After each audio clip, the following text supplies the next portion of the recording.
Radio Espérance, bonjour, nous sommes à Nice pour notre émission Comment va ton âme? Notre âme, vous le savez, essaye de regarder le Christ obéissant, hein, et de comprendre comment l'obéissance peut-elle se vivre dans les limites de notre liberté et aussi dans l'illimité, hein, de l'amour et de la charité. Hein, c'est là-dessus d'ailleurs que nous avions terminé la dernière fois, hein, sur le fait que l'obéissance peut être le tombeau, hein, de l'amour, hein, si l'amour n'est pas le berceau de l'obéissance, hein, disait Jeanne Blois dans ses 4 ans de captivité, dans son journal. Alors, l'obéissance donc n'est une vertu naturelle, hein, nous l'avions dit, elle est aussi une vertu chrétienne, proprement chrétienne, notamment parce que elle a besoin pour exister, hein, des vertus théologales. Elle a besoin de ces intitudes intérieures sur lesquelles a tant insisté Benoît XVI, puisqu'il en a fait l'objet de 3 encycliques, hein, sur l'espérance, la charité et la foi. L'obéissance suppose évidemment la foi, hein. D'abord parce que la foi est une obéissance à la parole de Dieu, hein. Et puis parce qu'il faut avoir une foi vive, hein, pour être convaincu, hein, qu'un supérieur défectueux puisse représenter la majesté divine. Et vous sentez là bien toutes les objections qui vous viennent tout de suite et immédiatement, hein, surtout en ces temps où tant d'affaires sur les abus de pouvoir et pire encore, hein, apparaissent au grand jour et dans les médias. Toujours est-il que malgré toutes ces caricatures, le mot est faible, hein, malgré toutes ces horreurs, l'obéissance à un supérieur imparfait continue d'être requise, hein, dans la vie religieuse, mais aussi dans la vie chrétienne, on va le voir. En tout cas, ce qui est certain, c'est qu'il faut avoir une foi importante. C'est le moins qu'on puisse dire. Et puis, dans le même ordre d'idées, nécessairement, cette obéissance, elle devra pour exister, pour se maintenir, hein, une grande espérance, car il faut une sacrée confiance à Dieu dans ces cas-là, hein, pour exécuter des ordres difficiles ou avec lesquels nous ne sommes pas d'accord. On verra dans quelle mesure, hein, nous sommes appelés à obéir à des choses vers lesquelles nous ne sommes pas d'accord, hein. Le fait de ne pas être d'accord ne suffit pas à désobéir, hein. En tout cas, il faut une bonne dose d'espérance et une bonne dose de patience, hein, pour le faire, hein. Il faut aussi une grande charité, hein. Je pense, en vous parlant, je pense à Saint Joseph, hein, ou à Abraham, hein, à qui on demande l'impossible.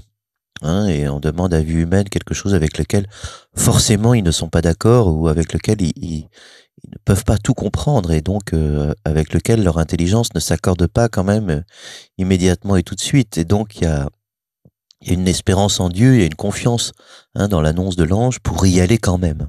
Et puis nous venons de le dire, hein, il faut bien sûr à l'obéissance la charité, hein, pour qu'elle soit proprement chrétienne. Parce qu'il n'y a pas d'obéissance sans amour, hein, et une obéissance sans amour ne peut être que le tombeau de l'amour.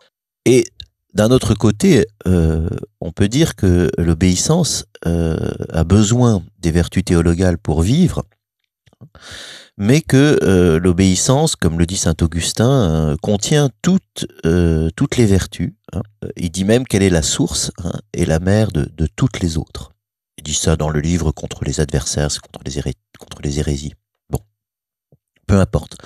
En tout cas, l'obéissance doit d'abord être vue sans doute comme une vertu positive. D'ailleurs, comme toutes les vertus, hein, elles sont d'abord positives avant d'être négatives, hein.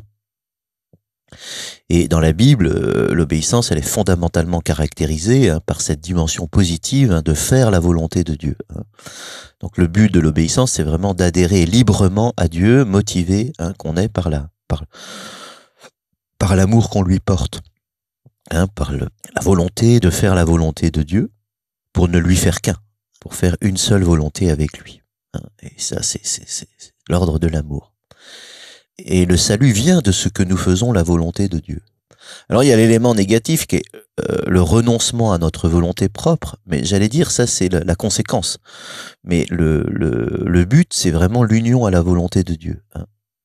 Au fond, Dieu veut l'obéissance et non le sacrifice. Hein.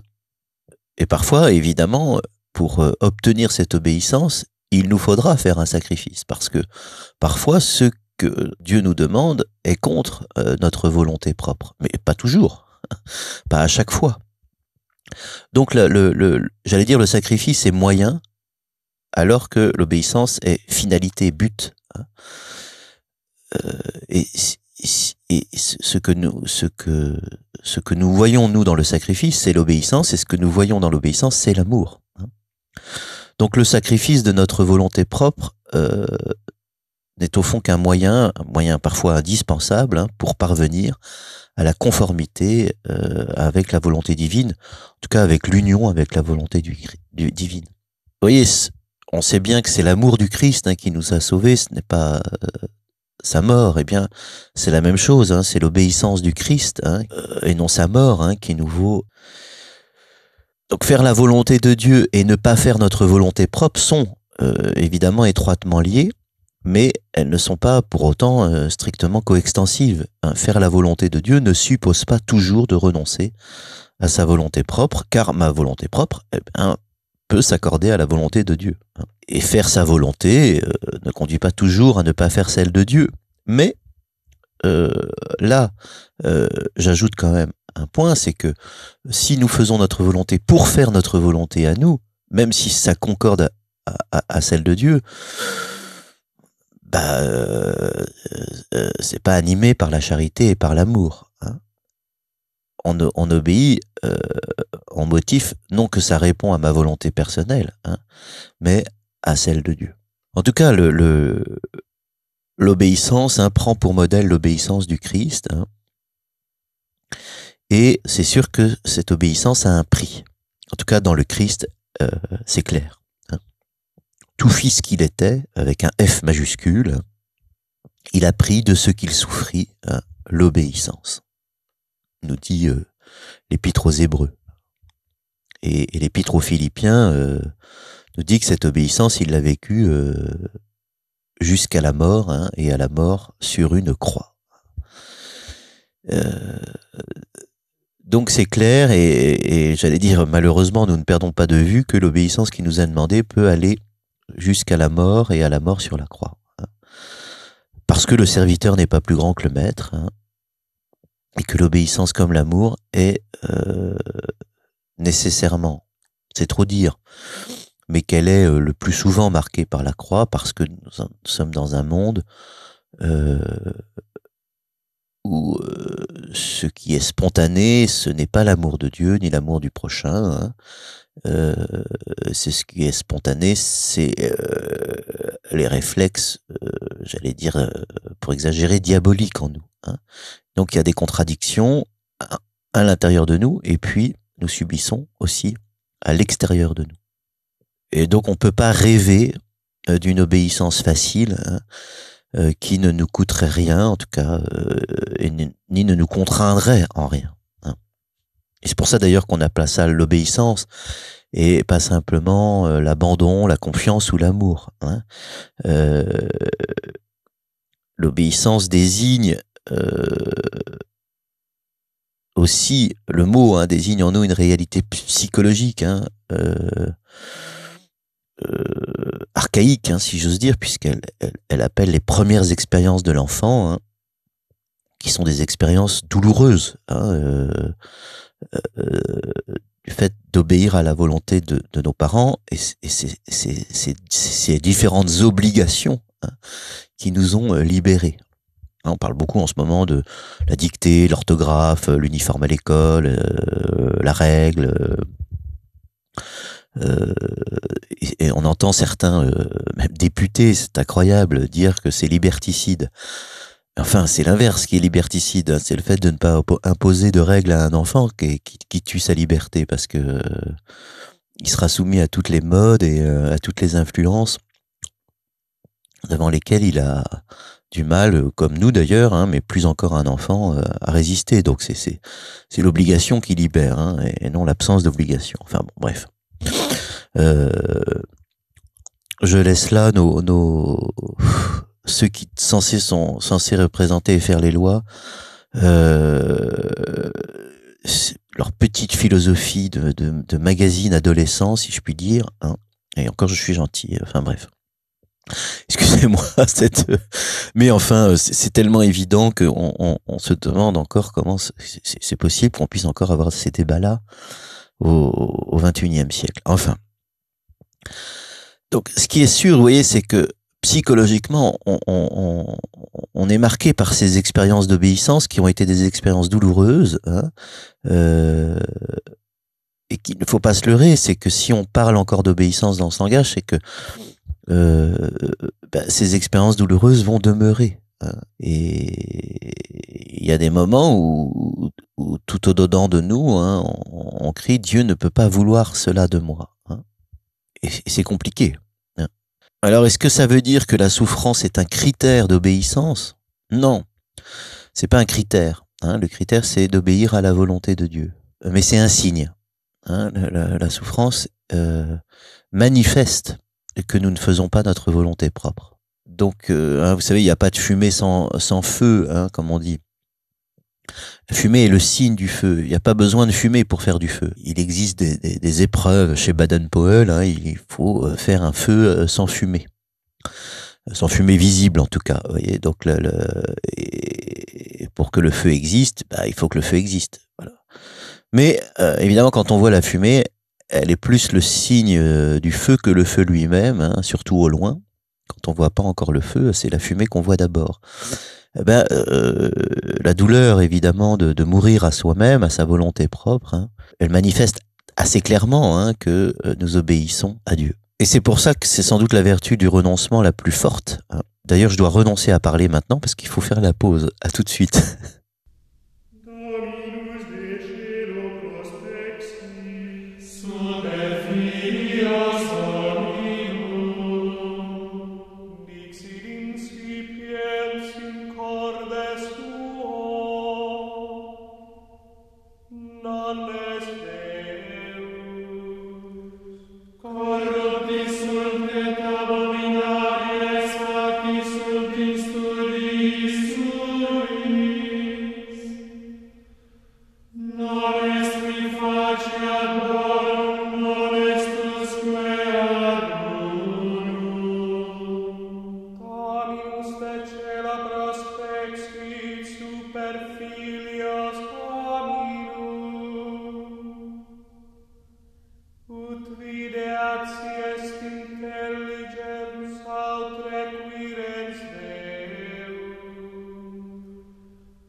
Radio Espérance, bonjour, nous sommes à Nice pour notre émission Comment va ton âme, pour notre deuxième partie. Nous parlions de l'obéissance et puis de l'aspect douloureux de l'obéissance. C'est quasiment inévitable, hein. Et pourquoi j'en parle? Non pas par dolorisme, mais simplement parce que si nous voulons rester dans la volonté de Dieu, il faut être conscient que de temps en temps, ce sera douloureux, hein. Et si nous en sommes pas conscients, eh bien, on risque de perdre du temps, hein. Vous voyez, quand on se lance dans une grande entreprise, par exemple, je sais pas moi, arrêter de fumer, vous voyez, c'est noble. Il faut prendre conscience qu'il y aura des moments difficiles. Et j'allais dire, dans la volonté d'arrêter de fumer, il faut vouloir ces moments difficiles, hein, pour en faire une volonté inconditionnelle. Non pas une volonté conditionnée du style je veux arrêter de fumer si et seulement si je n'en ressens pas d'angoisse, hein. Euh, si on part comme ça, il est à peu près sûr qu'on va pas arrêter de fumer, hein, parce qu'à la moindre angoisse, on va se remettre à fumer. Là, j'allais dire, c'est un petit peu pareil. Hein. Si nous voulons rester dans cette intention profonde de l'obéissance, qui est justement de préférer la volonté de Dieu à la sienne, il faut se préparer à ce que nous vivions certaines épreuves. Et je crois qu'alors on pourra mieux comprendre ces épreuves et on les vivra, j'allais dire plus facilement, je sais pas, mais en tout cas, on les traversera. Je préfère ce mot Pascal, hein, de traverser, que de facile. D'autant plus que l'obéissance qui nous est demandée est une obéissance de tous les instants. Il y a les grandes étapes de notre vie, bien sûr, hein, mais il y a l'obéissance aussi devant tout ce qui est possible, devant tout ce qui est toujours possible. Et Dieu veut nous parler à travers les différents événements, à travers les différentes situations, hein, surtout si ces événements semblent nous résister. Hein. Et vous savez bien que si nous voulons vivre dans le projet de Dieu, hein, il faut toujours soumettre nos projets à Dieu, hein, toujours demander à Dieu avant d'agir si telle est bien sa volonté. Alors évidemment, nous n'aurons peut-être pas toujours la réponse, mais il faut toujours lui soumettre la question, parce que si on ne le fait pas, j'allais dire, il n'intervient pas. Voilà, c'est pas la même chose que de décider, puis ensuite de demander à Dieu de bénir notre projet. Hein. On a un projet, on l'expose à Dieu, on lui demande sa main, si je puis dire, hein, et puis on voit hein, si effectivement Dieu nous accompagne ou si au contraire Dieu veut autre chose pour nous. Hein. Alors, vous voyez bien la question, j'allais dire, obéir à Dieu, cela peut sembler évident parce que Dieu est Dieu. Bon, évidemment, il y a ce qui est demandé parfois très très dur, hein, comme Abraham, évidemment, qui sacrifie son fils Isaac. Ça, c'est complètement fou. Hein. Mais enfin, c'est plus facile quand on reçoit de Dieu lui-même ce commandement, parce qu'il est infaillible. Donc, plus facile d'espérer. Ce qui semble encore moins évident, évidemment, c'est d'obéir à un homme, parce que l'homme est homme, et il est faillible, voire très faillible. Vous voyez, donc ça double la difficulté. Non seulement, parfois, il est difficile d'obéir à ceci et à cela, parce que ça nous semble vraiment très difficile, et d'autre part, il est difficile aussi de se convaincre qu'obéir à une autorité humaine, c'est obéir à Dieu. Hein. Parce qu'on voit effectivement les limites humaines de l'autorité aux questions. Hein. Alors là, il faut être un peu subtil. Hein. Obéir aux hommes, en tout cas aux supérieurs, aux autorités, est-ce obéir à Dieu? Alors oui et non. Non, parce que si on comprend par là que l'autorité humaine est une infaillible vox dei, hein, une voix de Dieu infaillible, comme si Dieu parlait infailliblement à travers la bouche du supérieur, hein, comme ce micro et la radio que vous entendez dit infailliblement ce que je dis, le supérieur n'est pas de l'ordre de ce canal. Hein. Le supérieur ne dit pas exactement ce que Dieu veut. Peut peut-être même dire même parfois le contraire. Vous savez bien, mais alors pourquoi lui obéir? Parce que quand Dieu nous demande d'obéir à notre supérieur, il ne nous demande pas de faire ceci ou cela. Vous voyez, le contenu de ce qui nous est demandé, il ne nous demande pas de faire le contenu de ce qui nous est demandé. Ce qui nous est demandé, c'est d'obéir. Au sens où Dieu veut que nous obéissions. Hein. Et donc pour cela, il nous demande de fermer les yeux sur tous ces intermédiaires humains et leurs faiblesses pour ne s'attacher qu'à lui seul. Alors, il ne s'agit pas d'obéir bêtement, sans réfléchir, de fermer les yeux sur les défauts et les limites de l'autorité humaine, de ne pas critiquer l'autorité humaine quand il s'agit de dialoguer avec elle avant d'obéir. Il s'agit simplement de comprendre que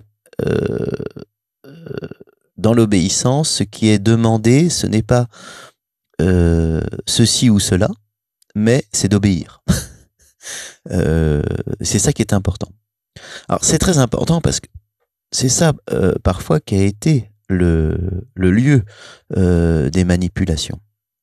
Hein, c'est le père Dismas, je ne sais pas si vous connaissez, mais ce Chartreux qui a fait un très bon bouquin sur les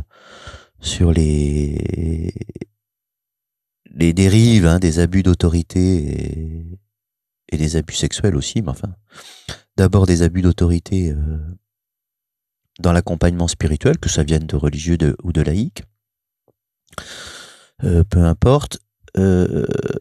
Mais ça, c'est un des lieux importants à comprendre. Vous voyez, si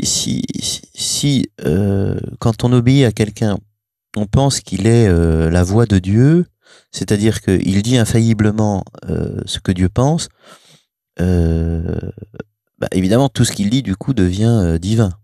Et donc, c'est horrible parce que je peux pas le critiquer. Et on explique aussi par là pourquoi on va lui attribuer aussi des visions, on va lui attribuer des talents, des charismes incroyables, et pourquoi aussi le supérieur qui exerce ce type d'obéissance, en tout cas de commandement, va se sentir obligé et peut-être même va aimer ça, hein, de montrer à tous, hein, qu'il est que ce que lui pense vraiment, ça vient du Saint-Esprit, hein. Et donc c'est agaçant d'ailleurs, moi ça m'agace, à chaque fois on dit ah oui mais tu fais pas confiance au Saint-Esprit. Autrement dit, tu fais pas confiance à moi. En fait, la personne n'est pas le Saint-Esprit, hein, donc j'ai pas à lui faire confiance parce qu'elle est le Saint-Esprit ou parce qu'elle est connectée directement au Saint-Esprit. J'ai à faire confiance à Dieu parce que je sais que malgré toutes ces imperfections, Dieu va agir à travers cette obéissance qu'il me demande. Donc ce que Dieu me demande, c'est d'obéir, hein. C'est pas d'être d'accord, d'une part, et ce qu'il me demande, c'est pas forcément ce qui m'est demandé là maintenant, hein. Ce qui m'est demandé, ce que me demande Dieu, c'est d'obéir. Ça, j'allais dire, c'est sans doute une des choses les plus importantes à comprendre. Je comprends bien que c'est subtil, mais c'est vraiment ça qui est en jeu, hein. Au fond, qu'est-ce qui est en jeu? C'est le sacrifice intérieur. C'est le fait de renoncer concrètement à sa volonté propre, hein. Parce que sinon, c'est un vœu pieux. Parce que sinon Dieu ne nous parle jamais, vous voyez, intérieurement. De temps en temps, il nous parle intérieurement. Mais d'abord, est-ce qu'on sait vraiment si c'est la parole de Dieu ou si c'est une projection de nos propres désirs, soit mortifères, parce que parfois on a des désirs de mort en nous, donc on pense que Dieu nous demande des choses impossibles et horribles et on s'autoflagelle alors que Dieu, ça se trouve, ne nous demande jamais ça, vous voyez. Donc là, au moins, concrètement, on a un frère extérieur à nous-mêmes, hein, qui représente quelqu'un d'autre que nous, et qui nous confronte à savoir si nous sommes capables ou non de sacrifier notre volonté propre pour la volonté d'un autre. J'allais dire, c'est une des vocations de l'amitié, c'est une des vocations du sacrement du mariage, c'est une des vocations évidemment du vœu d'obéissance dans la religion, mais c'est aussi la vocation d'un événement qui est contrariant, c'est de nous exercer à faire taire notre volonté propre pour communier à la volonté d'un autre. C'est ça qui est formellement demandé, c'est-à-dire cette attitude intérieure qui assouplira notre penchant à désobéir, hein, pour